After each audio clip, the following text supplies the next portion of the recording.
नमस्कार। जय जय राम, जय श्री राम, जय हो बागेश्वर धाम सरकार, जय हो हनुमान जी महाराज। मेरे प्यारे सभी दर्शकों, आज की इस वीडियो में एक ऐसे भगवान की भक्त की मैं चर्चा करूंगा कि जिस भक्त ने अपनी पवित्रता को बचाए रखने के लिए ऐसा कदम उठाता है, ऐसा काम करता है कि जिसको सुन करके आप सोचने पर मजबूर हो जाएंगे। क्या एक भगवान का भक्त ऐसा काम कर सकता है? जी हाँ, यदि वह भगवान का सच्चा भक्त होगा तो बस अपनी भक्ति भाव को, अपनी पवित्रता को बचाए रखने के लिए कोई भी कदम उठा सकता है, यदि वह सच्चा भक्त होगा तो।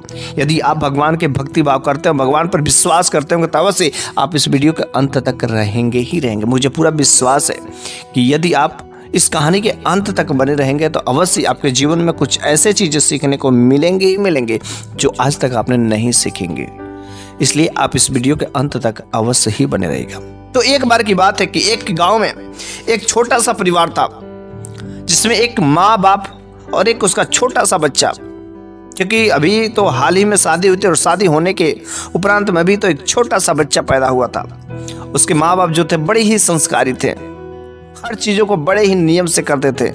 भगवान की भक्ति भाव करना, पूजा पाठ करना, समय से सारी के सारी चीजों करना, बड़े ही संस्कारी थे। और ठीक जैसे अपने थे वैसे ही अपने बेटे को भी सिखा रहे थे।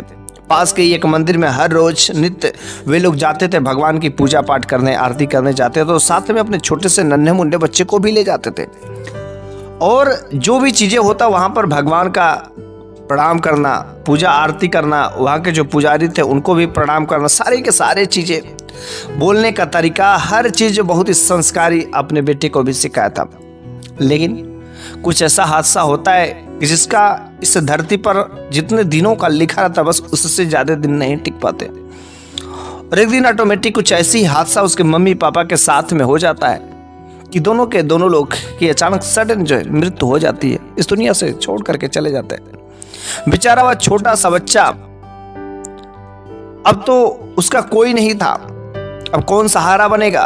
वह जाता है भगवान के मंदिर में, गिड़गिड़ाने लगता है, रोने लगता है, बिखरने लगता है कि हे भगवान, आपने मेरे मम्मी पापा को क्यों छोड़ लिया? तो वहां पर जो पुजारी बाबा थे, तो पुजारी बाबा ने सोचा कि आखिर इस बच्चे का माँ बाप तो इस दुनिया से छोड़ करके चले गए, बल्कि उन लोगों को सबसे ज्यादा भरोसा तो इस भगवान पर ही था। इसलिए मेरा फर्ज बनता कि इस बच्चे की रेख देख करना पूरी की पूरी जिम्मेदारी मेरी है। फिर उस पुजारी बाबा ने पूरी जो है रेख देख उस बच्चे का पालन पोषण करना, सारे के सारे चीजें जो है खुद आपने उठाया। और वह बच्चा धीरे धीरे बढ़ता भी गया। लेकिन चूंकि अब तो मंदिर पर ही रहता, भगवान की भक्ति भाव करता, पुजारी बाबा ने बड़े ही अच्छे से जैसा था वैसा ही सब कुछ ठीक ठाक था, अभी कोई उसमें बदलाव नहीं आते। वह भगवान की भक्ति भाव करने में मस्त लीन रहता था। पुजारी बाबा ने सोचा चलो हम तो भगवान के भक्त हैं, पूजा करते हैं, हमने शादी विवाह नहीं की, लेकिन ये लड़का है, लेकिन इसकी शादी करनी बहुत जरूरी है। और ठीक किसी ने अच्छा खासा घर देखे करके एक नेक बहुत ही सुंदर खूबसूरत लड़के से विवाह भी कर देता है। वो लड़का जब बड़ा होता है, शादी हो जाती, तो वो लड़का बहुत ही खूबसूरत था। उस लड़के की सुंदरता भी चेहरे पर निकलती थी, क्योंकि वह भगवान की भक्ति भाव करता था। जब वह मस्तक पर जो चंदन का टीका लगाता था तो वाकई क्या उसकी खूबसूरती दिखती थी। लेकिन उसको कुछ नहीं इसके बारे में पता था कि मैं कितना खूबसूरत हूँ, क्या चीज है। वह तो बस मस्त मगन रहता था। और शादी होने के बाद भी अब तो पति पत्नी, जो उसकी पत्नी भी ठीक वैसे ही थी, संस्कारी थी और अपने पति का हर तरीके से साथ देती थी। लेकिन एक बार की बात हुई कि वह लड़का की शादी तो हो गई थी और वह जो है रोज एक बगीचे में जाता था फूल तोड़ने। तो बगीचा जो है मंदिर से कुछ दूरी पर था और उसी कस्बे में, उसी जगह पर कुछ दूरी पर जो एक तबायब का घर रहता था। और वह तबायब वाकई बहुत ही खूबसूरत थी। वह जो है जिसको चाहती थी उसको जो अपने जाल में फंसा लेती थी। और उसके पास जो है काफी उस नगर के, उस एरिया के जितने भी सेठ महाजन थे, लोग उसको जाते थे और पैसे दे करके उसके साथ जो रातें बिताते थे, गलत काम किया करते थे। ये उसका पेशा था। चूंकि तबायब थी, सुबह से शाम तक वो सज धज करके संवर करके रहती थी। लेकिन एक बार की बात है कि वह तबायब अपने घर के मुख्य दरवाजे पर खड़ी थी, पूरा सज धज करके, और वह लड़का जो है उसी रास्ते से गुजरता है। बहुत ही नेक दिल का लड़का था। वह किसी पराया स्त्री की तरफ जो आंख उठाकर देखता भी नहीं था। अगर सामने कोई स्त्री आ रही है तो बस नजरें झुका करके वह अपने काम के लिए चला जाता था। फिर उस दिन जब वो तबायब रास्ते में खड़ी थी तो लड़का जैसे ही पता चला कि हाँ कोई आगे खड़ा है, कोई स्त्री है, तो अपनी नजरों को झुका लेता है और बस दबे पांव चला जाता है। वो तबाय बड़ी ही हैरान हो गई कि आज तक मैंने ऐसा इंसान नहीं देखा कि जिसने मेरे को देखा और मेरे को देख करके मोहित ना हुआ। यार ये कैसा इंसान है, कैसा पत्थर दिल का इंसान है। एक दिन हुआ, दूसरे दिन भी जब उस टाइम जाती है तो तबाय रास्ते में खड़ा हो जाती है, लेकिन एक दिन भी वह लड़का, वह भगवान का भक्त, वह जो उस तबायब की तरफ नजर उठा करके नहीं देखता। वो तबायब एक मुस्लिम थी। वो बड़ी ही आश्चर्यचकित हुई कि यार कैसा इंसान है, इसके अंदर जो कोई जो है फीलिंग नहीं है, दूसरे को देखता ही नहीं है, ऐसे अपने आप को कैसे कंट्रोल करता है। अब तो उसके मन में लालसा हो गई कि इसकी जो पवित्रता है किसी न किसी तरीके से मेरे को भंग करनी ही करनी है, चाहे कुछ भी हो जाए, इसके लिए मुझे कोई भी कीमत चुकानी पड़े। वह कई बार उसके ठीक बीच रास्ते में ही आकर के खड़ी हो जाती थी, लेकिन उसके बावजूद भी वह साइड से किनारे होकर के चला जाता था। और एक बार जो अपनी पत्नी से भी कहता है कि देखिए मेरे को रास्ते में एक जो है तबायब का घर पड़ता है, एक बहुत ही सज धज के कोई ऐसी महिला है कि जो मेरे को रास्ता रोकती है और मेरे को डिस्टर्ब करती है, परेशान करती है।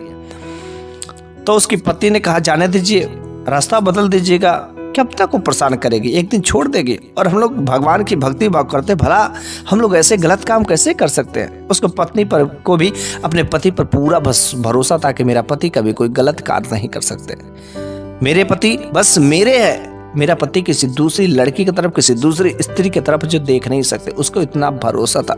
और वास्तव में वो लड़का ऐसा ही था कि सिवाय अपनी पत्नी के किसी दूसरी की तरफ देखता ही नहीं था, क्योंकि यह संस्कारी लड़का था, हर चीज को जो मानने वाला था।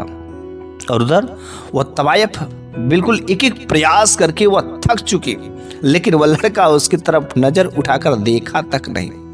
अब उसका जब कोई भी काम जो है सफल नहीं होता, काम जो है इनेबल नहीं होता उसका, तो क्या करती है, कोई पास में ही एक जो है बूढ़ी माँ रहती है, बूढ़ी दादी माँ रहती है। वह बूढ़ी दादी माँ को बुलाती हैं और कहती देखिएगा कल जो है सुबह के समय में एक इधर से लड़का जो है बहुत ही अच्छा खूबसूरत है और वह फूल तोड़ने जाता है, और फूल तोड़ करके जब जाता है तो किसी तरीके से आपको मेरे पास उसको लाना है, किसी काम के बहाने, इसके बदले मैं आपको इतने सारे रुपए दूंगी। उस बुढ़िया ने पैसे के लालच में आकर कहा ठीक है कोई बात नहीं है। अब अगला दिन का इंतजार, वह तवायफ उस दिन जो दरवाजे पर नहीं थी, दरवाजे पर बिल्कुल ही नहीं इंतजार कर रही थी। और उस बुढ़िया से उस तवायफ ने कहा था कि मुख्य दरवाजे से मत लाना, बल्कि दूसरे पीछे वाले दरवाजे से उस लड़के को लेकर के किसी बहाने से लेकर के आना। और जब लड़का फूल तोड़ करके वह वापस फिर से मंदिर को जा रहा था, तो उस बूढ़ी दादी माँ ने कहा अरे बेटा रुको रुको तो जरा सुनो। तो उस लड़के ने रुक गया, हाथ में फूल लिए हुए, कहा कि बोलिए माँ आपको क्या जरूरत है, आपने मेरे को क्यों बुलाया। तो उस बूढ़ी दादी माँ ने कहा बेटा तुम बहुत ही नेक दिल के लगते हो, बहुत ही साफ दिल के लगते हो, लेकिन मेरे घर में एक जो है बहू है, वो पास वाली घर में ना उसके घर पर जो है एक सांप आ गया, एक सांप जो जहरीला सर्प दिखाई दे रहा है और हम लोग उसे मार नहीं पा रहे। कृपया तुम चलो ना बेटा, उसको किसी तरीके से कुछ उसको भगा देते तो बड़ी अच्छी बात है। डर के मारे कोई खाना नहीं बना रहा है, घर में प्रवेश नहीं कर रही है, जल्दी चलो ना बेटा। तो वह लड़का कहता है अवश्य माँ, मैं आपकी सहायता करने तथा जो आपकी बहू है पास वाली उसकी भी मैं सहायता अवश्य करूँगा। वह लड़का को पीछे वाले रास्ते से उस घर में उस बूढ़ी दादी माँ लेकर जाती है और वो बूढ़ी दादी माँ कहती कि बेटा यहीं पर बैठ जाओ। वो लड़का जब उस आलिशान घर में जाता है तो कहता है कि इस जगह पर सांप कैसे आ सकते हैं, लेकिन कोई बात नहीं, कीड़े मकोड़े हैं, कहीं पर भी जा सकते हैं। वह बूढ़ी दादी माँ उस लड़के को उसके घर में प्रवेश करा करके एक जगह पर कुर्सी पर, चेयर पर, सोफे पर बैठा देते और कहता बेटा तुम यही रहो, अभी जो बहू को मैं बुला करके लाती हूँ। और वह बूढ़ी माँ जो है दरवाज़ा ला करके चली जाती है। जब दरवाज़ा ला करके चली जाती है तब तक जो अंदर से वही तवायफ निकलती है। वो लड़का देखता है तो बड़ा ही अचंभित हो जाता है, ये तो लग रहा वही तवायफ है कि जो मेरे को हर रोज रास्ता रुकवाती थी और आज ये मेरे साथ क्या करने वाली है। तो तुरंत लड़का कहता कि देखिए जी, आपके घर में उस बूढ़ी दादी माँ ने कहा कि किसी कमरे में एक सांप है, बताइए उस सांप कहाँ पर, मैं उसको निकालूं किसी तरीके से, आप लोग मारिएगा मत। उस तवायफ ने कहा कि तो सांप एक बहाना था, बस मैं कितने दिनों से मैं तुम्हारे पीछे लगी हुई थी, लेकिन तुम मेरे को एक बार भी घास नहीं डालते थे। अरे मेरे को लोग देख करके एक नहीं हजारों लोग मोहित हो जाते हैं, मेरे साथ रात बिताने के लिए, रातें रंगीन करने के लिए कितने सारे पैसे फेंकते हो, तुम हो कि मेरी तरफ देखते तक नहीं हो। इसलिए मैंने तो बस तुम्हें अपना एक बार अपनी रातें रंगीन करने के लिए तुम्हारे साथ यह चाल चली है। वो लड़का अब सोचता कह रही अब मैं क्या करूं, अब मैं कैसे जाऊं। वो लड़का कहता कि नहीं मेरे को छोड़ दीजिए, मैं ऐसा नहीं, मैं शादीशुदा हूं अपने पत्नी के साथ, जो मेरी पत्नी के साथ धोखा हो जाकर भगवान देख रहा है। वह तवायफ कहते अरे छोड़, यहाँ पर कोई नहीं देख रहा, यहाँ पर बस हम और तुम मस्त मजे करेंगे और आज की रात बस तुम्हारे साथ रंगीन करेंगे। आज दिन भर रहो, रात भर रहो, मस्त मजे करेंगे, पूरा मजा ही मजा आएगा। वो लड़का कहता नहीं, भगवान के नाम पर आप मेरे को छोड़ दीजिए, कृपया मेरे साथ कुछ ऐसा वैसा मत करिए। वो तवायफ कहती अगर तुमने मेरे साथ मैं जैसा कहती वैसा नहीं किया तो सोच लो खैरियत नहीं है। मैं तुरंत अपने कपड़े को फाड़ करके हल्ला कर दूंगी और शोर शराबा करके अगल बगल के लोगों को बुला दूंगी कि मेरा इज्जत लूट रहा था, और लोग तुम्हें पीट देंगे, मारेंगे भी, और बहुत कुछ, तुम्हारी पत्नी का तुम पर से भरोसा उठ जाएगा और वहां से तुम्हारी पत्नी भी तुमको छोड़ करके चली जाएगी, तुम्हारा कोई न घर के रहोगे न घाट के रहोगे। और बेचारा बड़ा ही संशय में हो जाता है, उसे समझ नहीं आता है कि अब मैं करूँ तो करूँ क्या, बचूँ तो बचूँ क्या। वो उस लड़के का शांति से हाथ पकड़ती, बेचारा वो मजबूर हो जाता है उसके साथ रात बिताने के लिए, उसको खुश करने के लिए वो मंजूर हो जाता है। वह तवायफ उस लड़के का हाथ पकड़ती, तवायफ का दिल तो अंदर ही अंदर खुश हो रहा था कि आज मैं किसी भी तरीके से आज तो इसकी पवित्रता को नष्ट ही कर दोगे। मैंने सुना है कि बड़ा ही अपने पत्नी को जानता, और मैंने ये भी सुना है कि अपने पत्नी के सिवाय किसी दूसरी स्त्री का तब देखता नहीं है। देखते हैं आज इसकी पवित्रता, ये बड़ा अपने आप को नेक समझता है, आज इसके नेक दिल को भी मैं बर्बाद कर दूंगी।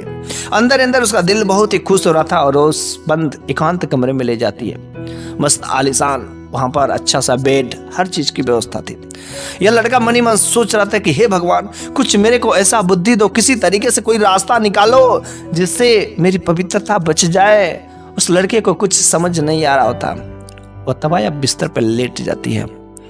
लेटने के बाद वह तवायफ कहती कि तुम भी अपने कपड़े निकाल दो और फिर मेरे साथ सो जाओ।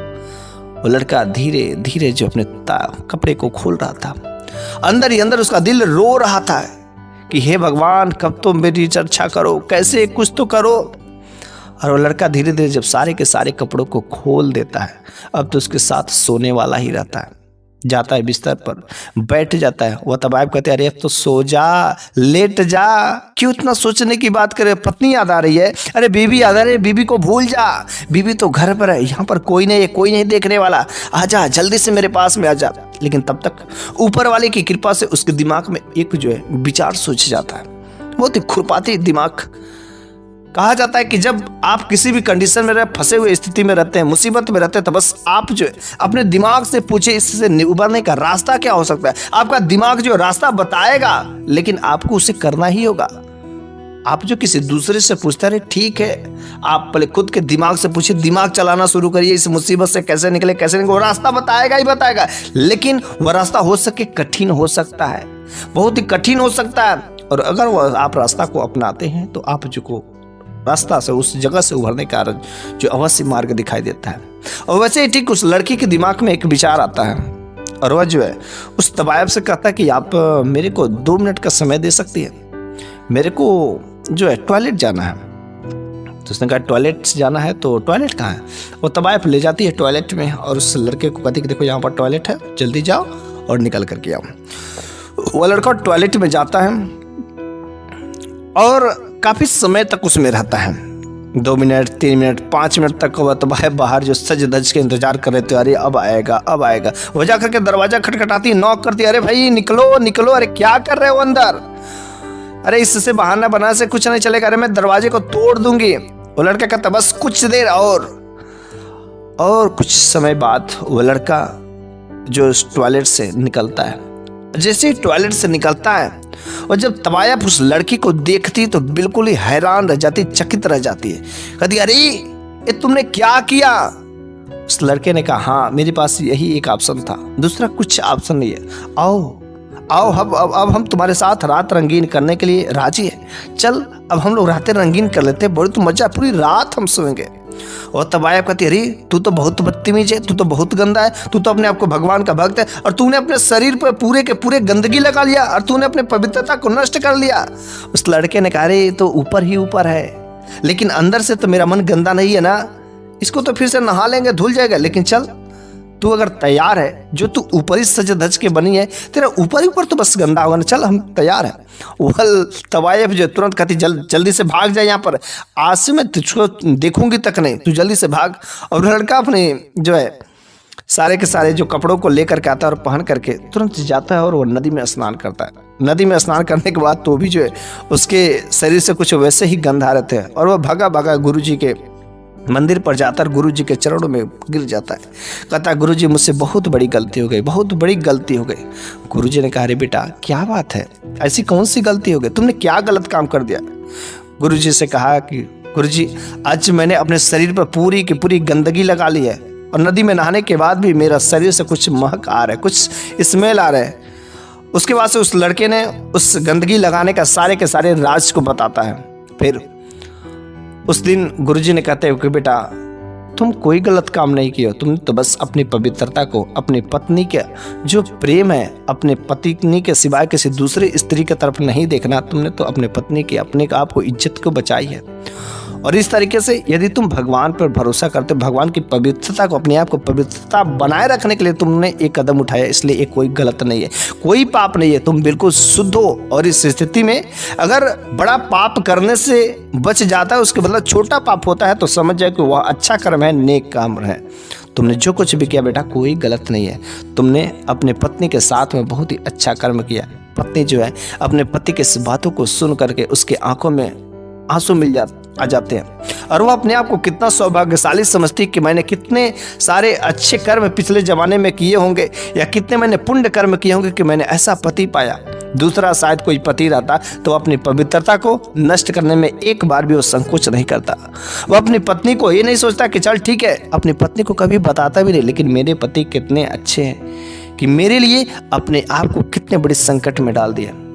वो जो मन ही मन, उसको जो दिल जो झूम रहा है कि मेरे पति नहीं बल्कि मेरे भगवान हैं, और इस तरीके से उसका अपने पति के प्रति प्रेम और बढ़ जाता है। और बस उस दिन से वो रास्ता जो उस लड़के ने बिल्कुल ही छोड़ दिया, उस रास्ते से जाना ही छोड़ दिया।